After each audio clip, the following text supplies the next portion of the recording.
hear a lot of conversations about working long hours, and I've lived it as well.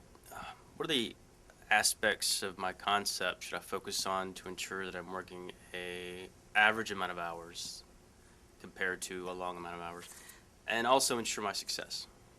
Well, for any entrepreneur, the reality is to start, you're going to have to work some long hours. Doesn't matter what restaurant business, manufacturing, doesn't matter. Okay?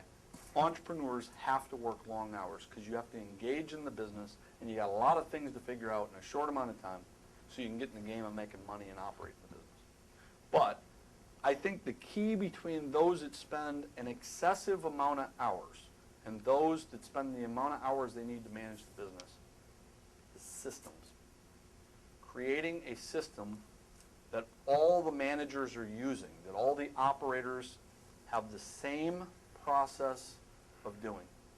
Spring training in baseball. You go to the spring training in baseball, you got the best known hitters, Albert Pujols. This guy is one of the best hitters in history. But in spring training, they have him hitting the ball off a tee. They have a coach sitting there lobbing a ball up, and Albert Pujols is ripping this thing one after another. They do that with every player. Why? What are they doing? They're building a system. They're basically putting them through the system every spring training. Well, so when somebody says to me, I'm in the restaurant business, and I'm working 80 hours a week, the first thing that goes through my head is, so you're not any good. Because if you're good, you could do the job in 40 or 50 hours a week. And then I look at their systems, and now I know why they're working 80 hours a week, if they're working 80 hours a week.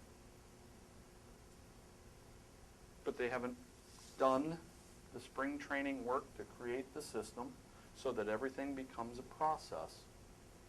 Think about it. Of course, in the restaurant business, we have a lot of recipes. Okay?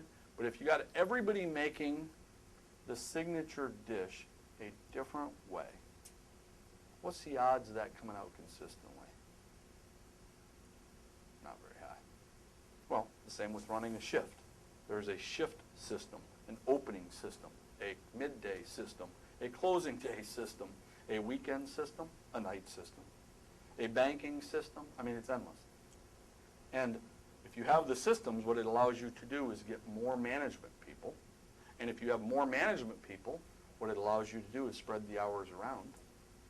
Because one thing you will hear is, well, in the restaurant business, you can't be sick. Well, why not?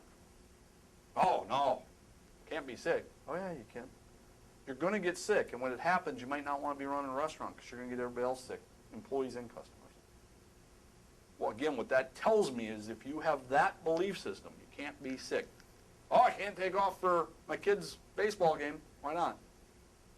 Oh, it's just, you can't do that. That tells me is you don't have a system. See, every time you give me what you can't do, I realize you're not any good. Doesn't mean I can't make you good by helping you create systems. But ultimately it's going to come down to you're going to have to work hard. There's no way around it. But that's with any industry. You're going to have to work smart. There's no way around it. But that's with any industry. And if you do that, there's no reason you wouldn't. There's no reason you would work more than 40 or 50 hours a week.